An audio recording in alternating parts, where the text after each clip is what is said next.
Muchas gracias por continuar con nosotros en el marco de esta transmisión que se hace en directo desde la Sala Superior del Tribunal Electoral del Poder Judicial de la Federación de esta Feria Internacional del Libro. Muchas gracias por acompañarnos en el Auditorio José Luis de la Pesa y desde luego también si lo hacen ustedes a través de la plataforma digital del Tribunal Electoral.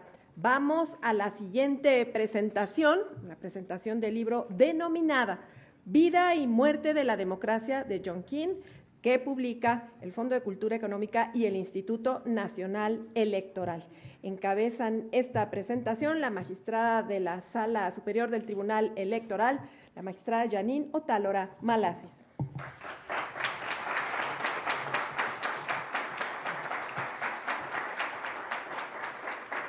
Gracias, magistrada, por acompañarnos. También saludamos con mucho gusto, con mucho entusiasmo, al consejero electoral del Instituto Nacional Electoral, Marco Antonio Baños Martínez. Bienvenido, consejero.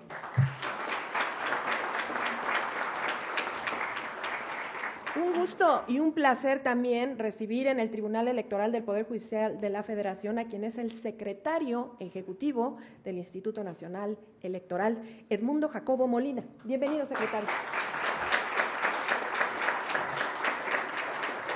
Nos distingue con su presencia la investigadora del Instituto de Investigaciones Jurídicas de la UNAM, María Guadalupe Salmorán Villar. Muy bienvenida. Y bueno, para moderar esta mesa, esta presentación del libro Vida y Muerte de la Democracia, se encuentra con nosotros la magistrada de la Sala Regional Monterrey del Tribunal Electoral, Claudia Valle Aguilas Ocho. Bienvenida, magistrada.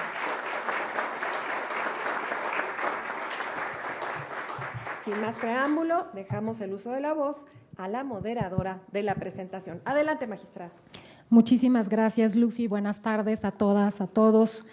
En primer lugar, agradecer la invitación y la oportunidad de participar en esta, la 7ª Feria Internacional del Libro del Tribunal Electoral del Poder Judicial de la Federación.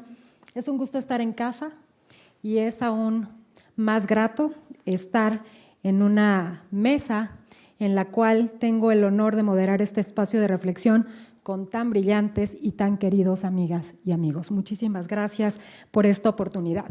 En esta ocasión escucharemos la presentación sobre la presentación del libro Vida y Muerte de la Democracia de John Keane a la magistrada Janine Otálora Malasis, integrante de la Sala Superior del Tribunal Electoral, a una académica, a la doctora María Guadalupe Salmorán Villar, investigadora del Instituto de Investigaciones Jurídicas de la UNAM, al señor consejero Marco Antonio Baños Martínez, consejero del Instituto Nacional Electoral, y al muy querido doctor también Edmundo Jacobo Molina, secretario ejecutivo del Instituto Nacional Electoral.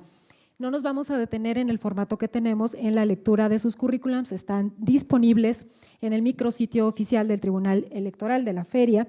Y como se ha mencionado antes, lo que buscamos es privilegiar el escuchar estas reflexiones de nuestros queridos panelistas. Las personas que nos acompañan hoy tienen el reto nada más y nada menos de hablarnos de una gran obra, Vida y Muerte de la Democracia. Un compendio interesantísimo, propositivo, retador también para aplicar de lo que nos habla de la historia de la democracia en el mundo a los contextos actuales. Tendrán 10 minutos cada una y cada uno de ustedes para sus intervenciones y al acercarse la mitad de estos 10 minutos tengo unas tarjetas un poco crueles pero que nos ayudarán a llevar la medición de los tiempos y daremos oportunidad al final también por 10 minutos para contestar las preguntas de la audiencia que se encuentra aquí, la audiencia que nos sigue a través de las redes sociales y a través del internet. Si gustan hacer llegar estas preguntas con oportunidad conforme se vayan dando las intervenciones y dirigirlas a alguna o alguno de los participantes, por favor, hagámoslo así, de tal manera que podamos sacarle el mayor provecho posible a estos 10 minutos de intervenciones también de la audiencia.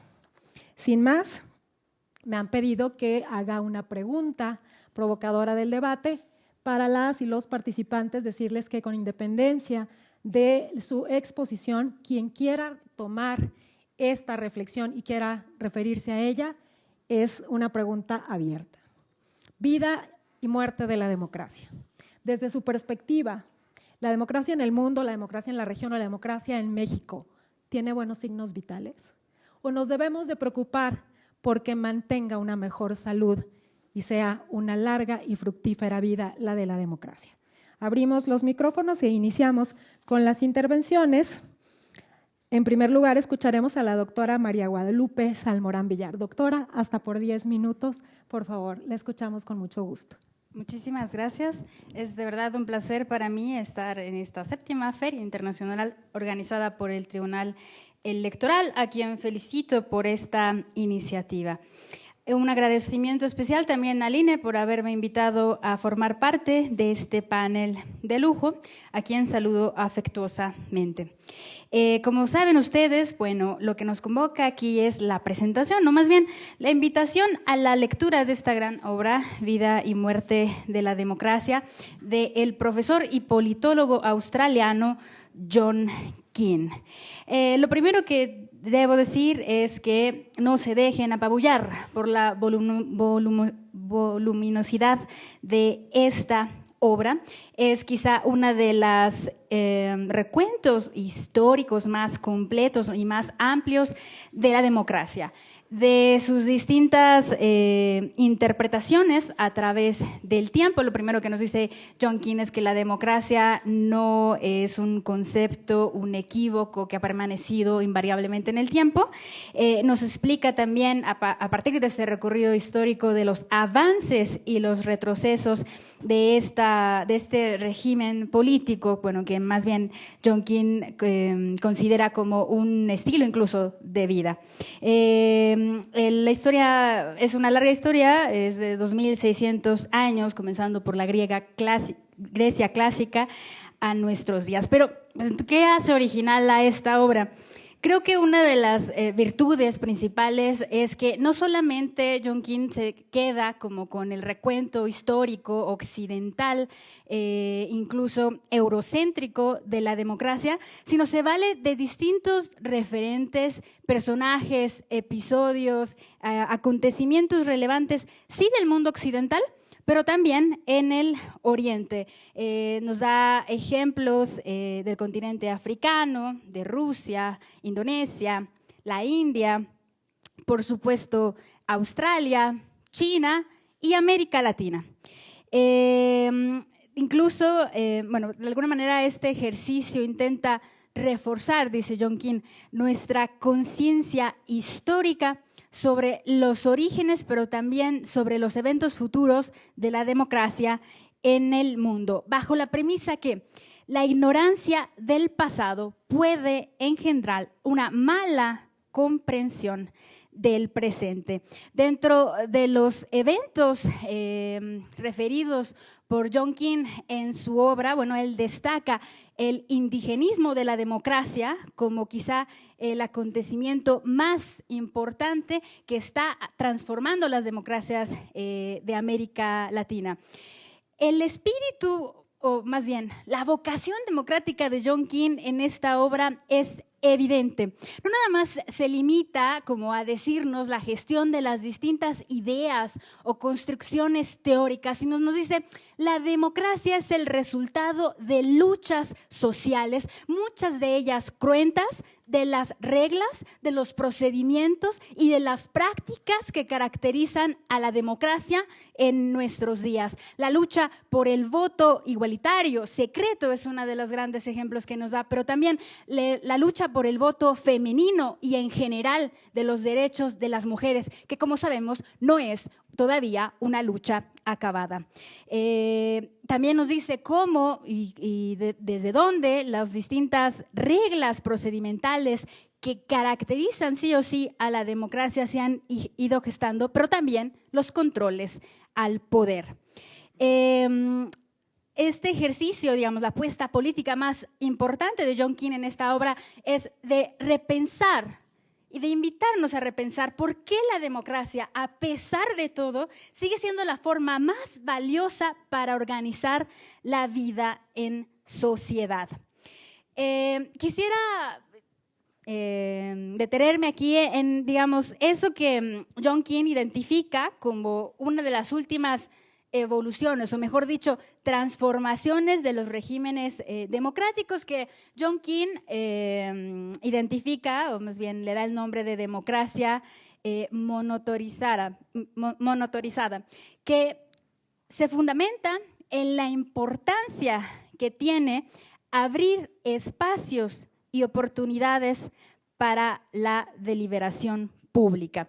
La democracia monotorizada, dice John Keane, es un planteamiento más bien pragmático de concebir a la democracia como una herramienta. John Keane es mucho más dramático que yo, él ocupa la palabra arma, indispensable para luchar contra las concentraciones de poder arbitrarias, abusivas y opacas, que se resiste a la rendición de cuentas. Sin más, la democracia está basada sí o sí en el escrutinio y control público por parte de los individuos, no solamente de las autoridades estatales, sino también de las autoridades y competencias interestatales, de organismos o de organizaciones no gubernamentales y también de algunos actores cada vez menos relevantes como los sindicatos y también en las asociaciones deportivas. En realidad, lo que hace John Keane es reformular eso que Bobbio, de nuevo una cita boberiana, en el futuro de la democracia y en los distintos textos que son recogidos por Michelangelo Bovero en la obra Teoría Política, en el que Bobbio formula a la democracia como ese régimen de poder en público, en el que los gobernantes están obligados a tomar sus decisiones a la luz del día. Y que el régimen democrático, por definición, que permite el máximo control de los poderes públicos por parte de los ciudadanos. Esta es una propuesta que de alguna manera podría ser una salida a la creciente y podríamos decir global insatisfacción y descontento por parte de la ciudadanía hacia las instancias tradicionales para procesar las demandas, las divergencias y también el disenso político. Acabamos de ver en la mesa anterior la importancia de no solamente para el derecho, sino también para la vida democrática. Y también como una respuesta a esas tendencias, a esas pulsiones en el mundo, en otros países del mundo, en Europa Oriental, pero también en el seno de Europa Occidental y también en nuestra región latinoamericana, de la que México no se excluye. ¿Cuál tendencia? Pues la de imponer una visión única o hegemónica que por antonomasia ignora o pretende desconocer las diferencias. Muchas gracias.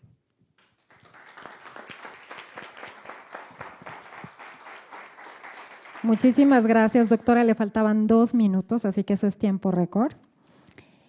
La democracia nunca es una constante fija e incontestable y no debería darse por sentada. Don Edmundo Jacobo, lo escuchamos hasta por 10 minutos. Muchísimas gracias. Primero que nada por la invitación a este foro, que por cierto, el título de la feria viene muy ad hoc a la obra de John Keane, porque la condición de lo que él llama la democracia monotorizada es justamente la disposición tecnológica con la que hoy contamos y que no contaban otras etapas que él describe en su libro sobre la democracia. Y un placer compartir esta mesa con la magistrada Otálora, con Lupita, con mi querido consejero Marco Antonio Baños y mi querida magistrada Claudia Valle. Y yo sí voy a caer en la provocación de la pregunta. Después de 11 años y poquito más de organizar elecciones, uno tiene que preguntarse, la verdad, si vale la pena seguir organizando elecciones. Cuando uno ve los resultados de los gobiernos que emergen por la vía democrática y las dudas de la ciudadanía en torno a la misma democracia, creo que es una pregunta obligada, preguntarse qué salud tiene la democracia en nuestro país y en el mundo.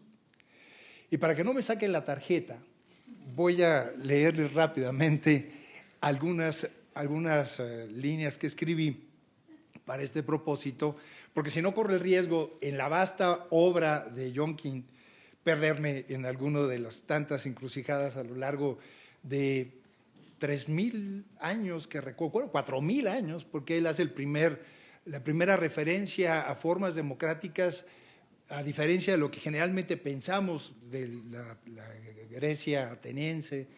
Él se va incluso a 2.000 años antes de nuestra era en Oriente para hacer las primeras recuentos de las formas democráticas. Entonces, permítanse. La obra de John King, esta coedición entre el Fondo de Cultura Económica y el INE, es una lectura obligada, no solo por la recopilación histórica y por las reflexiones que el autor ofrece de las distintas concreciones del fenómeno democrático a lo largo de la historia, sino por las particularidades que ofrece nuestra particular coyuntura en relación a esta idea y a las dificultades de su puesta en práctica. En este sentido, más que intentar hacer una breve exposición del volumen que ahora presentamos, quisiera, a propósito de su contenido, apuntar varias reflexiones sobre los tiempos que corren para la democracia en nuestro país y en el mundo. ¿Qué pasa con la democracia? En nuestra sociedad tenemos un gran saldo pendiente respecto de la pobreza, la inseguridad y la desigualdad. ¿Es en realidad la democracia la vía para mitigar esas deficiencias? ¿Es la democracia como sistema de gobierno o método de acceso al poder la responsable de lo que sucede y de la insatisfacción de los ciudadanos y las ciudadanas respecto a los resultados de gobiernos emanados de la democracia? Mi respuesta es sí y no.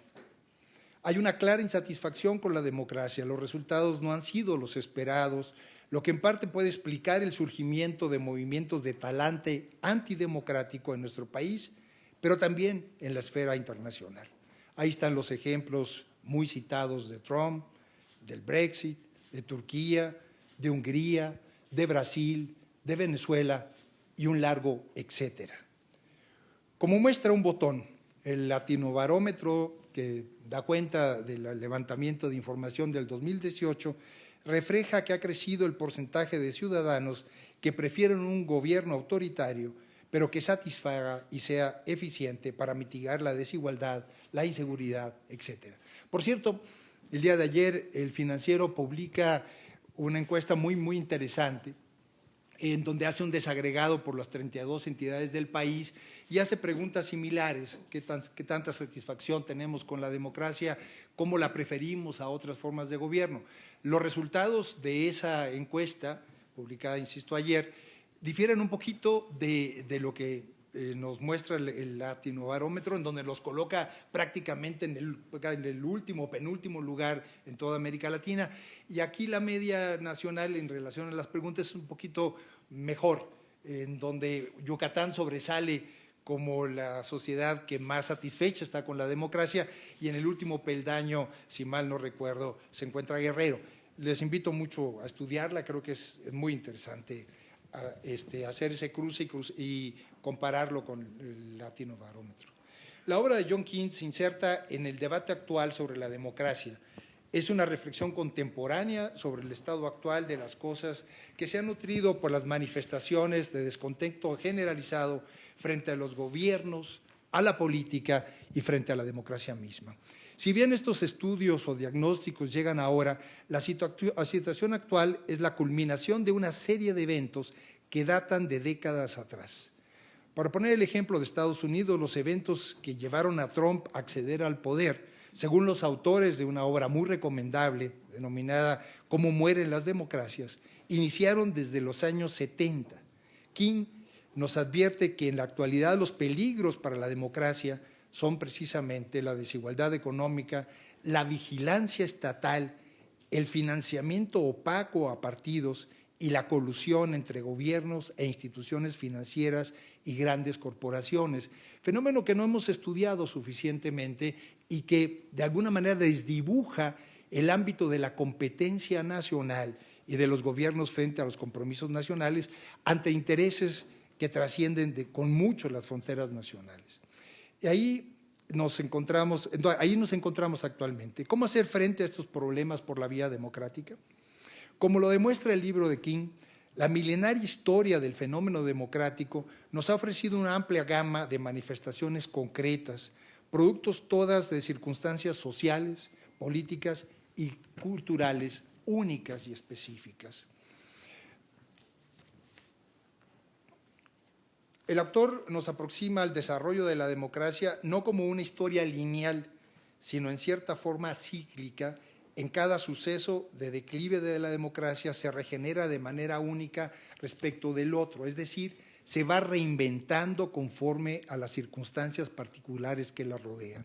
De la misma manera que los antiguos filósofos como Platón y Aristóteles advertían cada quien a su manera, ambos confinados en su época y circunstancias sociales y políticas concretas, sobre la perversión o los riesgos de los regímenes democráticos, que como decía Aristóteles, era el preludio de la tiranía, en tanto que las mayorías podían caer en manos de demagogos y desde ahí dictar hacer las dictaduras de las mayorías sobre las minorías, eliminándolas, como ya Lupita hacía referencia. Hoy, más que ante un fin, asistimos a otra redefinición del fenómeno democrático, consecuencia de los cambios culturales y tecnológicos. Es innegable que tenemos muchos retos. El auge de gobiernos populistas en el mundo que han llegado al poder a través de reglas propias de un sistema democrático lo han hecho basados en un discurso antipolítica, alimentándose del desencanto. De esta forma, conectado con esos sentimientos de insatisfacción alojados en la población, han conquistado el poder político con un discurso que en el fondo es inconsecuente con la idea básica de la libertad política y, por ende, nugatorio de la pluralidad existente en las sociedades contemporáneas. No es de sorprender que estos fenómenos surjan en regímenes democráticos, porque precisamente una de sus cualidades es que en su seno se aceptan a todos por igual y por ello toda opinión merece ser considerada, sometida al debate público, propio del mercado de las ideas. Sobre esta base, en un contexto de concentración de la riqueza, impunidad y abuso en términos de corrupción, se generan las condiciones para el ascenso de tendencias autoritarias con respaldo amplio, incluso a costa de restringir derechos.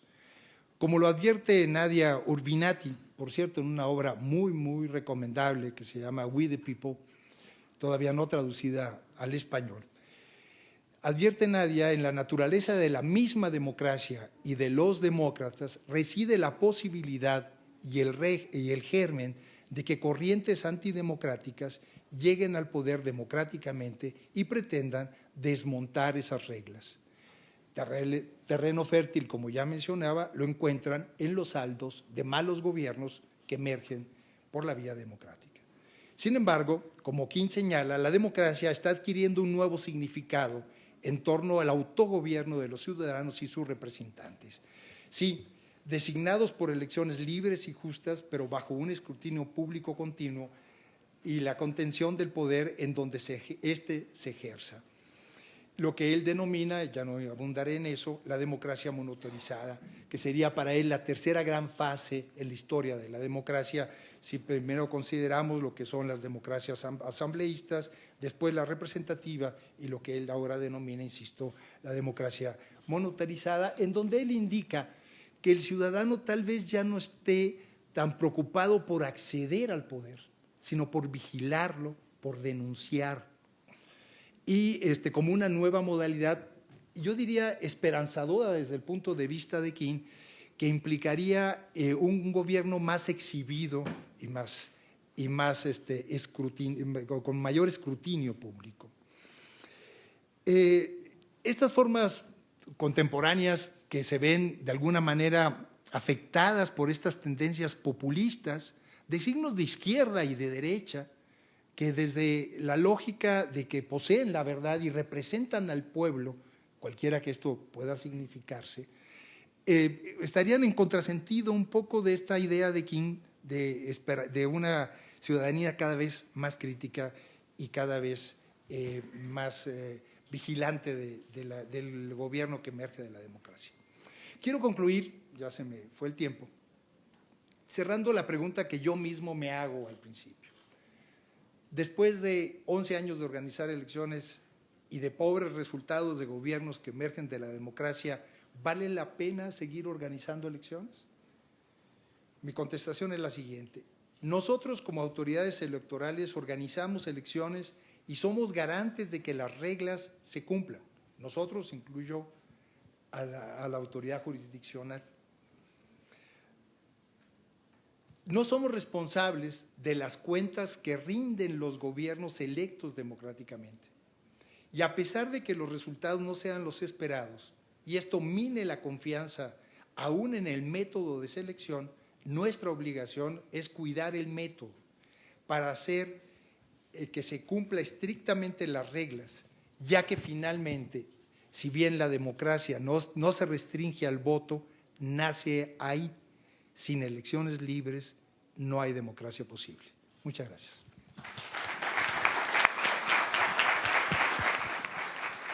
Muchas gracias a don Edmundo Jacobo. Como ven, al árbitro nadie lo quiere voltear a ver, a la de las tarjetas tampoco, entonces vamos a implementar otra metodología. Tal vez quienes están enfrente les voy a hacer así 4, 3, y puede funcionar. No, de verdad que es una obra profunda en cada uno de sus apartados, y como bien nos decía don Edmundo Jacobo, es una obra actual que invita a la reflexión también de las democracias en el mundo y del ojo, la lupa puesta en el resultado de los gobiernos que emergen de estos procesos democráticos. Va más allá de lo electoral o de la organización electoral, es una forma de vida, pero también es el conducto para hacer posibles los valores que impulsaron el nacimiento y la prevalecencia de la democracia. Sin más, escucharemos a continuación al doctor Marco Antonio Baños, que él no se va a poder escapar de mis tarjetas porque lo tengo aquí al lado, hasta por 10 minutos. La doctora Salmorán me reclamaba 2 minutos que le quedaron extras, así que si hay preguntas para ella, por favor, tendrá 2 minutos adicionales. Por favor, doctor, adelante. Bueno, muchas gracias. Por supuesto que es un honor estar aquí con ustedes para comentar esta importante obra de John King. Empiezo por decir que las autoridades administrativas siempre estamos bajo el sojuzgamiento de las autoridades jurisdiccionales, así que entiendo la administración del tiempo y lo agradezco, magistrada, para efectos de la exposición. Ahora, creo que es muy importante retomar 2 aspectos que han mencionado tanto Guadalupe como el secretario ejecutivo del instituto. Se trata de una obra que analiza la evolución de la democracia por 2.600 años, cosa que se dice poco, se dice fácil, pero es evidentemente una cantidad impresionante de trabajo que está detrás de esa obra. Estudia modalidades, ejemplos específicos y efectivamente establece una clasificación en 3 partes. Habla de la democracia en su modalidad de las asambleas, luego habla de su evolución hacia las repúblicas representativas y la famosa democracia monitorizada, que es donde nos hemos centrado.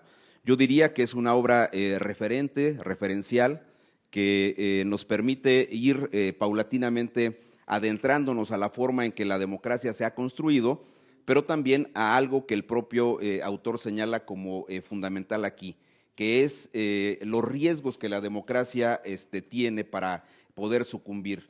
La democracia como construcción es muy compleja, requiere de mucho esfuerzo, de mucho talento y de mucha apertura de todos los que participan en ese proceso de construcción, pero se puede dinamitar de una manera absolutamente sencilla.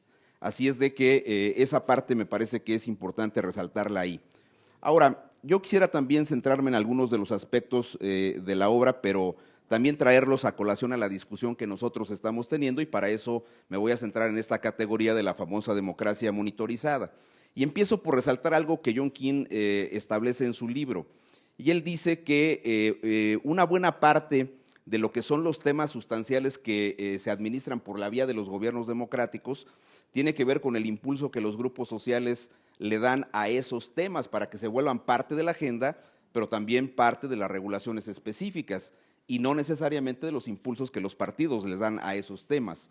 Si nosotros, por ejemplo, lo trajésemos al caso mexicano, encontraríamos que, por ejemplo, el acceso a la información pública, aun y cuando se reguló en el 77, fue un grupo de ciudadanos quienes finalmente impulsaron que esa regulación a través del Grupo Oaxaca pudiera tener un correlato normativo específico y una evolución que viene ya en términos normativos de 2002 a la fecha. Entonces, esa parte es de fundamental importancia. Se ha comentado también algunos detalles que tienen que ver con las preferencias que los ciudadanos tienen respecto de la democracia. Cuando el Instituto Nacional Electoral, junto con el Colegio de México, hizo el primer informe país, encontramos que había al menos un 23% de los encuestados, hicimos una encuesta con 11,000 personas, decía que prefería otro tipo de gobiernos distintos a los democráticos. Ese no es un dato menor, 23% hubiese preferido quizá una opción de tipo dictatorial, de tipo autoritaria y no democrática necesariamente. ¿Por qué? Porque hay evidentemente cierto desencanto y cierta inconformidad con los resultados finales de la democracia. Esto que Edmundo señalaba, que evidentemente es cierto. Si las elecciones se organizan de manera periódica conforme a las reglas y hay una institucionalidad que permite que la renovación de los poderes se haga con esa normalidad y con ese apego a las reglas, el punto es ver si las representaciones políticas que emergen de esas elecciones son las necesarias para un país como el nuestro y si los gobiernos se podrían catalogar como buenos gobiernos, pero en esta connotación de la Organización de las Naciones Unidas que alude a estándares de calidad en la prestación de servicios básicos como la educación, la seguridad pública, el empleo, etcétera, etcétera. Entonces, esa parte me parece que está ahí pendiente. Ahora, hay riesgos en la democracia. Yo digo que el propio ejercicio del voto conlleva sus propios riesgos y son efectos derivados de la forma en que se ejerce el voto en las urnas.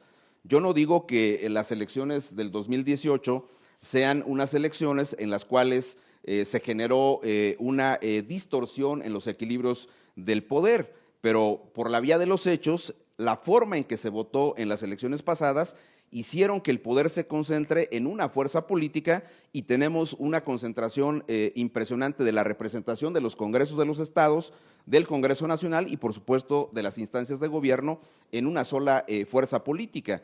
Y viene ahora la delicada tarea de ver cómo se generan esquemas que reequilibren esa distribución del poder.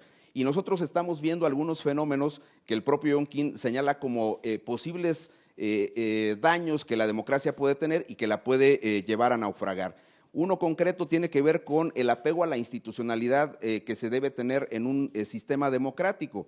Nosotros hemos visto, y lo digo coloquialmente, cómo algunos de estos procedimientos que se establecieron para, por ejemplo, la toma de las decisiones en materia de política pública, para la definición, para el diseño y la definición de la política pública, se han, vamos a decirlo suavemente, aligerado, ya sea por la vía de una consulta no regulada en la ley o por un mecanismo directo de consulta al ciudadano que no está protegido por ciertos estándares en cuanto a la muestra de las personas que participan, en cuanto al método para la recabación de los votos y su conteo, y entonces se detiene una obra pública como el aeropuerto o mecanismos como los memorándums que podría suprimir en algún momento una obra de construcción hidráulica en Aguascalientes o alguna situación tipo las consultas en Grecia, que es la primera parte del libro de King, donde a mano alzada se toma una decisión de suspender la construcción del Metrobús en la zona de la Laguna. Esa parte me parece que es muy importante porque en el fondo lo que nos está indicando es que hay un cierto debilitamiento de la institucionalidad democrática. Y yo diría, aquí justamente el rol de los ciudadanos y de las organizaciones que los representan tendría que estar en generar esquemas distintos de equilibrio de esos ejercicios del poder. ¿Por qué? Porque evidentemente si se quiere modificar un procedimiento específico, no lo puedes modificar obviando el desarrollo de ese procedimiento, sino que tendrías que hacerlo necesariamente con la previa modificación de las reglas del juego. Y no es, al menos en algunos ejemplos concretos de lo que estamos viendo ahora, la circunstancia específica que estamos nosotros viviendo. Ahora, yo diría también un detalle que es de fundamental importancia, el rol de los ciudadanos En este esquema de democracia monitorizada que refiere John King, tiene que ser fundamental también para otras cuestiones. El tema de la evaluación, la gestión de los gobiernos y de la representación política, por supuesto, y entra en juego algunas figuras que se agregaron recientemente a la legislación. El caso concreto de la reelección, que ya para el proceso pasado fueron 20 entidades federativas que al menos pudieron tener reelección. La primera fue Nayarit, con alguna regiduría que ya fue por vía de reelección, pero en el 17, pero en el 18 fueron 20 entidades federativas. Entonces yo diría, esas figuras necesitan asociado un esquema de información sobre la gestión del representante popular o del servidor público que emerge de una contienda electoral para saber si efectivamente el ciudadano está en capacidad de regalarle de nueva cuenta, de otorgarle de nueva cuenta su voto. En México sí, la democracia ha avanzado en la parte política y son los votos los que definen cómo se distribuye y cómo se renueva el poder, particularmente la representación política de los diputados, los senadores en el ámbito federal, los diputados locales, los presidentes municipales, gobernadores y el presidente de la República. Pero aquí el punto central, cuando entra en juego la figura de la reelección, hay ese mecanismo de evaluación, hay esa información que el ciudadano necesita para poder determinar si apoya en un proceso eleccionario de nueva cuenta a una figura para poder estar en esos cargos. Ese me parece es un déficit que aún tenemos en los esquemas que tenemos actualmente.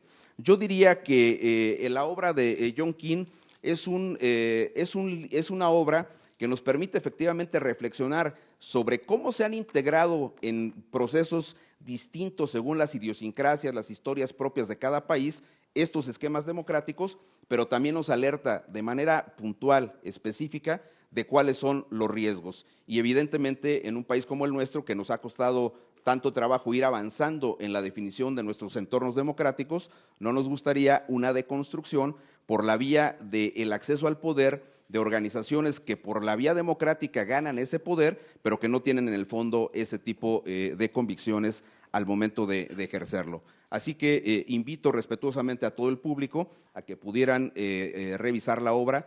No es un libro para leerlo una noche, eso que quede bien claro, es una obra de consulta, es una obra para ir estudiando este tema tan delicado y tan importante como es la democracia. Así que felicito al Tribunal, magistrada, por esta 7ª feria y por supuesto la gratitud del Instituto de que nos consideren para estar con ustedes aquí. Muchas gracias. Tiene a salvo 2 minutos también el consejero Baños. ¿Le sobraron 2 minutos? ¿Los toma ahora o los dejamos al final? Bueno, los vamos a dejar para la etapa de preguntas. Escuchamos a continuación a la magistrada Janine Otalora. Muy buenas tardes ya a todas, a todos. Quiero primero empezar agradeciendo la presencia de todo este público para la presentación de este libro que espero concluya con la lectura o el estudio del mismo. Agradecer también al consejero Marco Baños, al secretario ejecutivo, a Guadalupe el estar aquí justamente para presentarlo, así como a la magistrada Claudia Valle. Hay que señalar que este libro fue escrito y publicado en el año 2009 en inglés, y aquí quiero hacer un reconocimiento al Instituto Nacional Electoral y al Fondo de Cultura Económica, que hicieron justamente posible la traducción y la publicación de este libro en México. Fue publicado aquí, fue editado el año pasado y ya había tenido el honor, a unos días de que se llevara a cabo la jornada electoral, de presentarlo justamente con el doctor José Carreño y el doctor Lorenzo Córdoba. Estaba también el consejero Ciro Murayama en la sede del propio Fondo de Cultura Económica, y me parece que de manera que se debe exclusivamente al azar, este libro sale por la intervención de estas dos instituciones en el mejor momento en el que México puede estudiarlo y puede sacar un gran beneficio. Ya lo dijeron, en este libro retrasa toda la historia de la democracia el autor John King, y justamente partiendo, como lo decía Guadalupe, del hecho de que la ignorancia del pasado inevitablemente engendra una mala comprensión del presente. Entonces, la mayoría de quienes estamos aquí vivimos en el ámbito político electoral, y creo que el conocimiento que nos permite tener esta obra nos podrá cambiar seguramente la mirada que tenemos de nuestro presente y la inquietud de qué hacer y cómo construir nuestro futuro democrático. Yo me voy a orientar esencialmente en 5 ideas que yo destaco de la obra, algunas ya lo fueron, lo diré desde otra perspectiva, y 3 lecciones que me permitiría contestar a la pregunta que nos formuló la magistrada Valle al inicio. La primera idea que para mí resalta de esta obra es que la democracia es mucho más que una jornada electoral y rebasa el ámbito de esta jornada electoral. Para muchas generaciones previas, lo dice John King, la democracia se limitaba al proceso electivo. Para nosotros los mexicanos también, para quienes llegamos a las urnas con una credencial de elector de papel, sin fotografía, con el nombre a máquina, que sabíamos ya quién iba a ser el presidente, por ende votar o cruzar la boleta no tenía sentido. El proceso comicial es algo fundamental. Llegó 2000, el año 2000, el proceso electoral, llegó 2018 y ahora sí debemos de ver nuestra democracia como mucho más que un proceso comicial. El profesor John King nos exhorta justamente a considerar la democracia como una forma de vida completa en la que en especial hay que darle especial atención al trato que se le da a los grupos vulnerables y grupos, minorías que han sido excluidas. Para él es un esfuerzo de cómo podemos vivir todos juntos, es decir, de qué manera la democracia nos permite lograr una igualdad sustantiva. Para él, la democracia implica hoy en día que en todos aquellos lugares en donde se ejerza el poder, pueda ser sometido también a una restricción pública.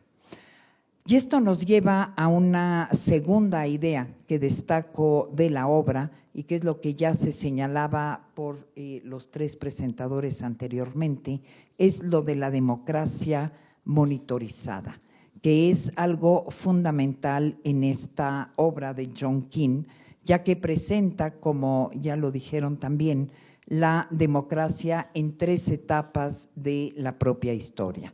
La primera, él hace referencia a una democracia asamblearia en el que el fundamento de la comisión es la oratoria. Sitúa una segunda etapa de la democracia que es la representativa y el medio de comunicación es impreso, es decir, los periódicos y los libros, para llegar a esta tercera etapa de la democracia que inicia después de los años de 1945 y que es la democracia monitorizada, en la que se da justamente una abundancia comunicativa, llegamos al otro extremo, a través de medios de comunicación masiva y sobre todo de las redes sociales con las ventajas ilimitantes que esto implica. Y surge, como bien lo señala John King, después de la Segunda Guerra Mundial y empieza a poner a la democracia bajo una revisión de la ciudadanía que es cada vez más constante. Y lo que detona el origen de esta etapa es justamente que empiezan a proliferar agentes monitorizadores internacionales que vienen a alterar las dinámicas de la democracia representativa. Aquí es donde justamente nacen instituciones cuya finalidad es examinar y evaluar el ejercicio del poder que hasta ese momento eran totalmente desconocidos. Y esto nos lleva a una sociedad mucho más alerta de qué es lo que están haciendo quienes fueron votados por la ciudadanía. empieza a darse la defensa de causas democráticas, como bien lo señalaba el consejero Marco Baños, es decir, las grandes propuestas, los grandes avances en materia de derechos humanos no surgen a raíz de propuestas de los partidos políticos ni de actores políticos, sino que surgen a partir de denuncias sociales y de movimientos de agencias que se abocan justamente a monitorizar el poder. Y es así como vamos viendo que esta democracia monitorizada se enfoca finalmente a la defensa y a la garantía de los derechos humanos. Y empieza entonces a verse el poder arbitrario con una cierta desconfianza por parte de la ciudadanía. Las instituciones que tienen como fin monitorizar dependen en gran medida justamente de las innovaciones que pueden darse en los medios de comunicación. La tarea de monitorizar reside esencialmente en vigilar y sobre todo en restringir el ejercicio del poder político, y es una consecuencia de la frustración, del enojo, de la decepción que tiene la ciudadanía justamente en este ejercicio del poder político por parte de partidos políticos, y que hemos visto el surgimiento de figuras ya a nivel presidencial en algunos países que no tienen ya vínculo con partidos políticos. La tercera idea que emana del libro, y es aquí donde tenemos que empezar a ser más alertas, es que la democracia es frágil y la democracia puede desaparecer y puede perderse. La ciudadanía ya ha expresado su malestar, su enojo con la democracia partidista, y aquí John King nos recuerda, y quisiera citarlo, algunas conversaciones que él ha tenido. Por una parte, con un autor japonés, Masao Maruyama, y en él conversan los dos académicos y señalan el hecho de que la democracia nunca es una constante fija e incontestable, y por lo tanto no debe darse por sentada. Y esto nos lleva a la cuarta idea, y la presento justamente con otra conversación que tiene John King con un autor sudafricano, Jabulo Ndebele, en la que le comenta a John King: la democracia no es algo buena en sí misma, es la que hace y la que permite que las cosas buenas sean posibles. Y insiste en que la democracia es lo más cerca que están las personas de una experiencia de fe, que es algo que citaba Edmundo Jacobo, la sensación de que contra cualquier clase de obstáculo tienen que enfrentar cosas, seguir buscando lo que al final funcionará. Y King, a partir de esas conversaciones, se interroga del porqué de la democracia, y para ello da tres razones: permite la variedad, permite la crítica y permite compartir el poder, y quiero insistir en este tercer elemento. Y llegar a justamente ver cuál es la quinta idea, partiendo de que las democracias como procesos están en movimiento y evolucionan. Es que los cambios que habrá en las democracias en el mundo entero por el efecto de la globalización irán impactando en los demás países. Y es ahí donde él dice justamente la importancia global que tiene la democracia. Los invito a leer esta obra, es una hoja de ruta sobre cómo ha evolucionado la democracia en varios países, pero tiene también un gran llamado de atención, y creo que para México es de suma importancia ahora. La primera lección es que la democracia no se acaba con la celebración de una jornada comicial, y que la democracia es lo que permite la igualdad entre todos los grupos sociales, la que permite incluir grupos indígenas, mujeres, ya lo señalaba Guadalupe, y todas aquellas minorías excluidas. La segunda lección es estar conscientes y asumir la presencia de esta democracia monitorizada. La participación de ONGs, de ciudadanos críticos, de medios de comunicación a través de diversas redes es algo positivo, es algo que frena o puede frenar al poder político y es algo además que nos permite interrogarnos a todos nosotros sobre lo que estamos viviendo en el ámbito político. Y finalmente, la tercera lección, aunque no quiero ver a la magistrada Claudia Valle, pero bueno, es que la democracia permite que las cosas buenas sucedan. Inició la pregunta, su presentación en Mundo Jacobo haciendo una pregunta que a mí me angustió mucho. Si después de 11 años valía la pena que el Instituto Nacional Electoral siguiera organizando elecciones. No contestó de manera directa y clara. Dio a entender que sí, pero no hubo una respuesta clara. Quizá sea de moda hoy en día. Pero yo voy a hacer una pregunta que yo me formulé la noche de la jornada electoral, cuando finalmente quien nos dio los resultados fue un director de una casa de encuestas. Dije, ¿y ahora cuál es el futuro del Tribunal Electoral con un candidato que gana con 30 millones de votos? ¿Dónde está ese mundo de impugnaciones que estábamos esperando?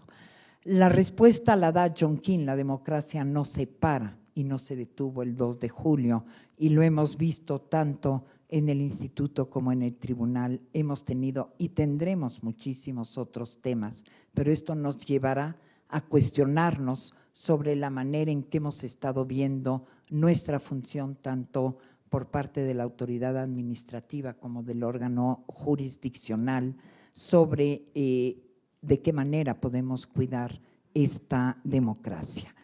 Y la democracia evoluciona, la democracia puede democratizarse a sí misma, pero es responsabilidad de todas y de todos permitir que no se muera, que se democratice, y nosotros asumir nuestra responsabilidad para que esta obra de John King se quede y se mantenga en la primera parte de la misma, que es el recuento histórico, y no la alternativa de que pueda terminarse la democracia, sino reinventarse y nosotros vigilar que no se acabe. Muchas gracias.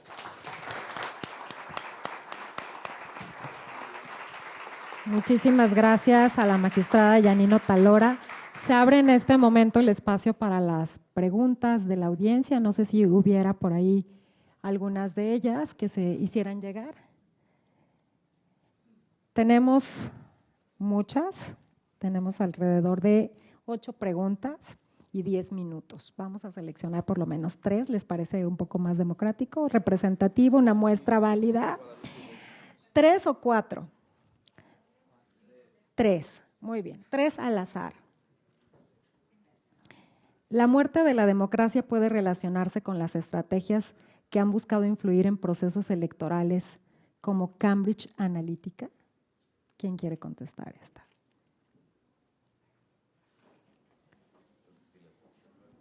Va la siguiente. O dicen paso. La crisis de la democracia no estará causada por el convencimiento de que no resuelve la desigualdad. Una muy buena pregunta. Y la última de ellas, ¿piensa usted, esta sí está dirigida, vamos a elegir las que no estén dirigidas para tener una misma regla, también la aprobamos así. ¿Qué medidas se pueden adoptar para evitar que los extremismos mermen a la democracia? Quien guste contestar, están abiertos los micrófonos. Doctora Salmerón, por favor. Bueno, salvo el último punto que prometo pensarlo mientras hablo, los otros 2 puntos sobre la posible influencia de actores ideológicos, al mismo tiempo económicos, como Cambridge Analytica, puedan influir en los procesos democráticos de los países. y el segundo que tiene que ver con la desigualdad.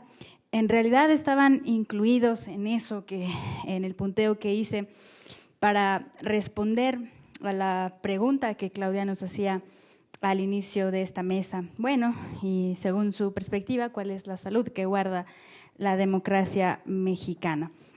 Lo primero que tendría que decir es que, bueno, los desafíos o los obstáculos para el régimen democrático mexicano y al mismo tiempo que inciden en la salud de son más bien o principalmente de carácter no político, sino social y económico. Las primeras limitaciones son esas contextuales. En un contexto, en un conjunto de condiciones que están caracterizadas por la pobreza, la desigualdad, la violencia, la impunidad, la corrupción, la persistencia del ejercicio del poder opaco que no ha resuelto y no lo puede resolver las reglas electorales, de la incidencia de los recursos ilícitos en no solamente el proceso electoral, sus resultados y en el ejercicio del poder también, por actores, por ejemplo, como el narcotráfico u otro tipo de agentes superestatales o que se resisten al control de los estados. Una de las cosas que nos dice John King, dejemos de pensar a la democracia a escala nacional y preocupémonos no solamente por los órganos superestatales, sino también por esos que tal vez se han convertido como actores, insisto, socioeconómicos paraestatales que intentan influir y condicionar las decisiones en nuestras democracias, como Cambridge Analytica, pero también como los intereses de las grandes transnacionales. La segunda limitación y el segundo, digamos, reto que condiciona la salud del régimen democrático en México, pues tiene que ver precisamente que esas condiciones que describía antes, pues terminan haciendo que se creen condiciones en que de violencia, que permiten la violencia y la discriminación y por ende la exclusión estructural y sistemática de muchos sectores de la población, que impiden y obstaculizan pues, el goce de los derechos fundamentales reconocidos por nuestra Constitución, el piso mínimo sobre el que el régimen democrático debería jugar. El tercer peligro para el régimen democrático mexicano pues, tiene que ver no tanto con sus reglas, sino por las prácticas. Si nosotros viéramos o tratáramos de responder a esta pregunta solamente desde la parte procedimental, que es elemental en democracia, diríamos, bueno, la salud de la democracia es buena. Podemos decir que no en balde han pasado más de 30 años de reformas que han intentado inyectar de pluralismo, de más equidad al proceso, con más controles siempre. Digamos, bueno, el problema, como decía, está en los factores estructurales de nuestra propia sociedad mexicana y no verlo es irresponsable para las autoridades. No verlo y sobre todo no hacer nada. Decía que el peligro entonces desde la parte más como institucional, procedimental, viene desde las prácticas, de las prácticas de nuestros propios actores políticos, empezando por los propios partidos y quienes los dirigen, que usan al sistema electoral sistemáticamente para proponer y presentar cualquier tipo de ocurrencias. Decía una consejera en Monterrey, es irracional pedirle a los actores políticos que no usen los recursos jurisdiccionales que tienen a su alcance. Sí, pero también puede ser hacer un uso irresponsable en el que la justicia electoral puede prestarse a un uso político, si también responde admitiendo cualquier tipo de frivolidad de los partidos políticos en nombre de o en aras de pegar o dañar a sus contrincantes. Esa sería mi respuesta. La última, bueno, ¿qué hacemos para impedir que los extremismos, decía, de alguna manera impacten en el funcionamiento de la democracia? Los remedios que pienso no tienen que ver tanto con la parte como procesal o de las reglas democráticas, esa tiene que ver más bien con las actitudes que deberían tener nuestros actores políticos, pero también los ciudadanos en la democracia, partiendo del reconocimiento de que nuestras sociedades son plurales y divergentes y que por lo mismo necesitamos de mediadores, llamémosles partidos políticos o no, para precisamente recoger y procesar esas diferencias. Y la segunda, que tiene que ver con el espíritu de compromiso, incluso cuando no se está de acuerdo, y pues precisamente en evitar caer en ese tipo de actores y de discursos que intentan nada más polarizar a la sociedad. Muchísimas gracias, doctora. Recuperó sus minutos, se han dado cuenta, y lo cual agradecemos mucho. El escucharla me ha pedido la palabra para responder estos cuestionamientos el consejero Baños. Adelante, consejero. Gracias.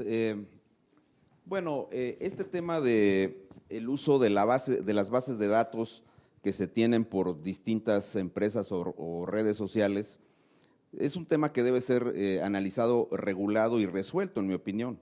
Creo que a nadie le gusta que el domingo a las 7 de la mañana ya le estén llamando de un banco para ofrecer una tarjeta y uno no entregó ese número a esa empresa. Pero también es un hecho que hoy día las exigencias de las democracias pasan necesariamente por el tema de las redes sociales, no solamente para los candidatos y los partidos que se promocionan a través de las propias redes sociales, sino también para los ciudadanos que privilegiadamente tienen información de parte de las redes sociales. Facebook sin duda es la red social más grande que hay. En algún informe que nos dio a principios del 2018, nos decía que tenían 2.100 millones de suscriptores en el mundo y que de esos 80 millones en México tienen por lo menos una interacción al mes en la red social. Y lo que nosotros hemos visto es que el uso de las redes sociales genera una enorme interactividad entre los ciudadanos, los candidatos, y además a través de ese mecanismo también se privilegian muchos otros aspectos. Alguna encuesta sobre uso de redes sociales decía que los jóvenes que van entre los 18 y los 29 años consumen más del 50% de la información que tienen a través de las redes sociales y no a través de los diarios o de los noticieros en los medios electrónicos. Los jóvenes que tenemos entre 18 y 44 años somos el 50% del padrón. Entonces, imagínense ustedes nada más cómo es el uso de las redes sociales, pero yo diría son temas que deben ser analizados. Para efectos electorales, las redes sociales han tenido también una tremenda actividad. Veamos el caso concreto de la elección de Coahuila del 2017, donde el Tribunal Electoral y el Instituto Nacional Electoral tuvieron que revisar un conjunto amplio de contratos hechos para la publicidad de los candidatos y de algunos videos que circularon a través de las redes sociales. En las redes sociales no hay restricciones de contenido, sí de contrataciones para efecto de los topes de campaña, pero no de contenidos. Y si no, pues ahí busquen en YouTube aquel videíto que le hicieron a Fidel Herrera cuando era gobernador con el estribillo de la canción del Rudo y Cursi. ¿Sí se acuerdan y de la denuncia que presentó el director jurídico del gobierno de Veracruz pidiendo que se bajara de YouTube el tema? Y es tan delicado el asunto que al final de cuentas la red o la plataforma de YouTube no bajó el video por el tema del contenido, sino por posibles problemas de autoría en el uso del estribillo de la canción. Entonces, es un tema un poquito delicado, pero sí me parece que es necesario que se revisen. Hoy día las discusiones, por lo menos en la Comunidad Económica Europea o en Estados Unidos, aluden a posibles intentos, así lo voy a subrayar, posibles intentos de regulación de contenidos vinculados exclusivamente al tema de la dignidad de la persona, pero no más que eso. Entonces ahí tenemos ese punto. ¿La democracia resuelve la desigualdad? Pues en el caso concreto nuestro, hasta el momento no.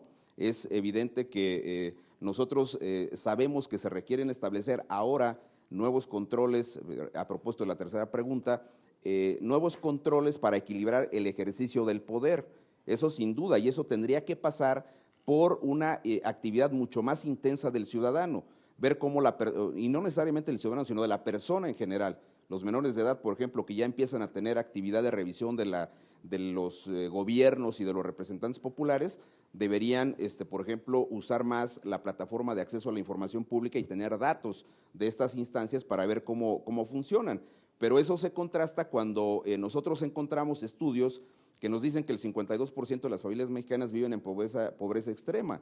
Entonces, o se ponen a trabajar y conseguir los recursos de subsistencia, o se ponen a equilibrar el poder en la revisión de la actuación de esas instancias. ¿Cuál es el reto? El reto es generar información que le permita aún en esas condiciones interesarse en los asuntos públicos, más allá del voto, más allá del día de la jornada electoral, pero al mismo tiempo tener acciones concretas que permitan equilibrar eso y sobre todo revisar adecuadamente el ejercicio del recurso público, que ese es hoy día, aunque es un discurso de moda, ese es el propósito central de la regulación con la legislación de acceso a la información pública desde el 2002 en adelante. Así que me parece que sí hay enormes pendientes y obviamente los gobiernos que legítimamente emanan de las elecciones enfrentan en ese tema de la desigualdad, creo que una de sus principales preocupaciones, como otros temas vinculados a la inseguridad pública, a la oferta laboral, etcétera, etcétera, etcétera. Gracias, magistrada. Muchísimas gracias, consejero. También al consejero Baños se le repusieron los minutos que faltaban. Entonces, aquí tenemos un orden y un Estado de Derecho y una democracia que puede mantenerse viva y además con mucha sustancia, y lo digo de verdad, con un sentido mucho más serio de lo que puede sonar esta expresión. Me habría pedido también la palabra el doctor Edmundo Jacobo.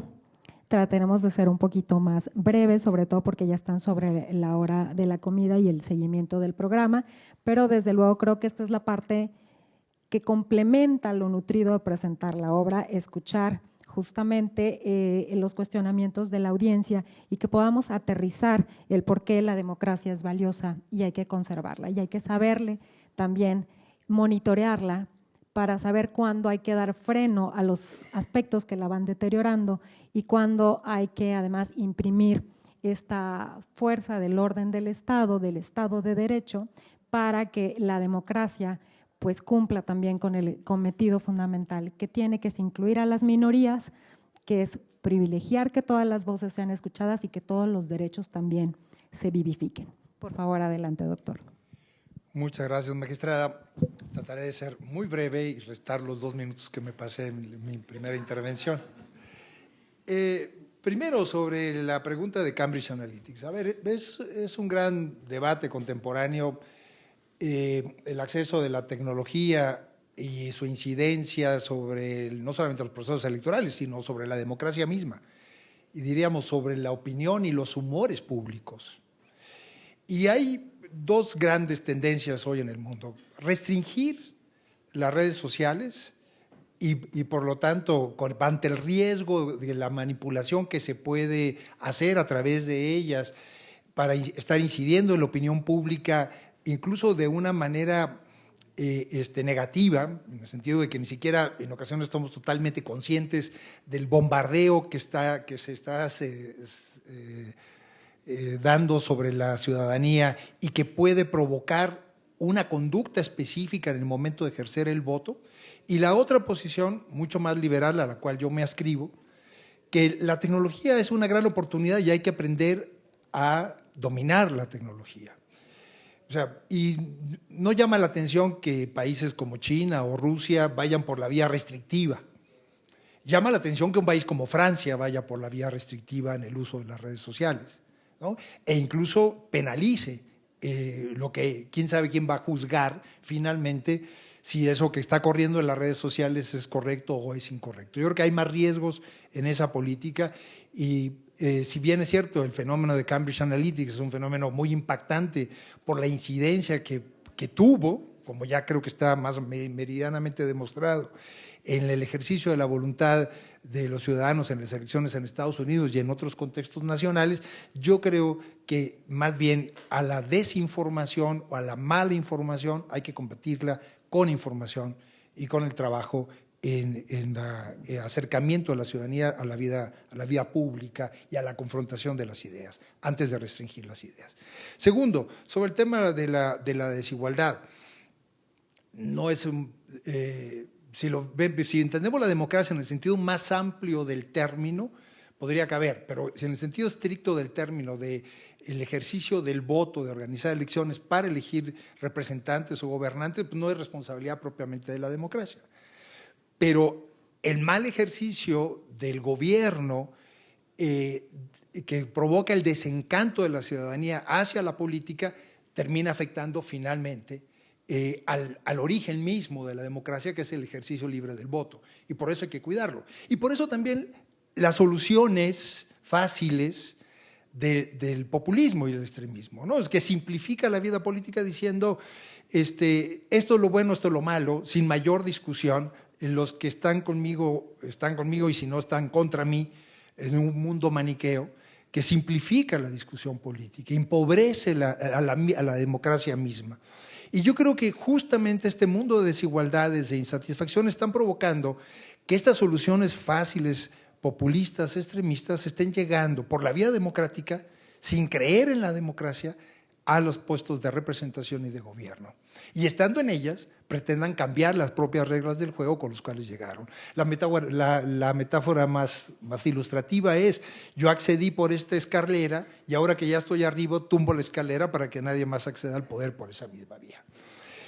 Y yo creo que en nuestro país, después de 40 años de darle vuelta a la rueda de la reforma electoral, yo creo que por ahí ya no está la solución. Si bien es cierto, la reforma que nos dejaron en el 14 es bastante deficiente, para decirlo menos, y habría que hacer muchos ajustes, yo creo que el problema más bien está en las reglas del ejercicio del gobierno.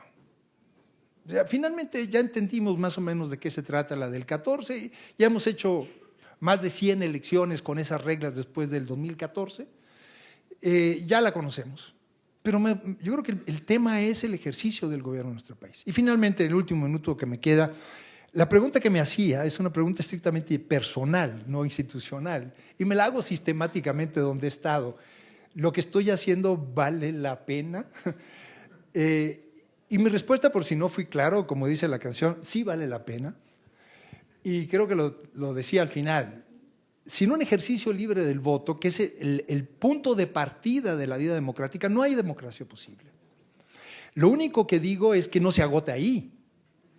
La democracia debería ser una forma de gobierno, una forma de vida, una forma de rendición de cuentas, y quiero acudir ya no a los clásicos internacionales, a un mexicano de los años 80, Carlos Pereira, que decía, la democracia o es representativa, o es incluyente, o es plural, o no es democracia. Punto. Entonces, insisto, sí vale la pena seguir organizando elecciones. Gracias. Muchísimas gracias, Edmundo. Escuchamos a continuación a la magistrada Yanino Talora. De manera muy breve y un poquito cerrando de la misma manera que abrió el consejero Marco Baños, y retomando lo que decía en mi intervención de que todo puede ir evolucionando en aras de preservar, solo diré que siempre tuve con Marco un excelente trabajo de colaboración en el 2018 en aras de que todo caminara bien, y creo que es posible, claro, y decir que es posible que la Sala Superior no siempre tenga la última palabra. Por ende, creo que las preguntas fueron bien contestadas. Muchísimas gracias a nuestros presentadores de una gran obra. No tenemos la visión convencional de un anticuario cuando hablamos del profesor King, y también tenemos con él la firme intención de saltar del pasado al futuro. Con la democracia hay que ver hacia el futuro. Salvar lo valioso de la democracia, lo que permite el sistema democrático en las naciones y seguir buscando que goce de la mejor salud posible y que tenga una larga vida. A esto nos invita el autor y quienes hoy han hecho posibles estas miradas a una gran obra, a una obra de consulta, a una obra completa. Muchísimas gracias, magistrada Janine Otalora, muchísimas gracias al consejero Baños, muchísimas gracias Edmundo Jacobo, muchísimas gracias Guadalupe Salmorán, muchísimas gracias a todas y todos ustedes por estar aquí, por interesarse y sobre todo para que al salir de este recinto nos sigamos haciendo estas preguntas. ¿Qué podemos hacer desde nuestro primer espacio posible donde podamos incidir para que la democracia sea cada vez un sistema que permita más los derechos? Muchísimas gracias a todas y a todos.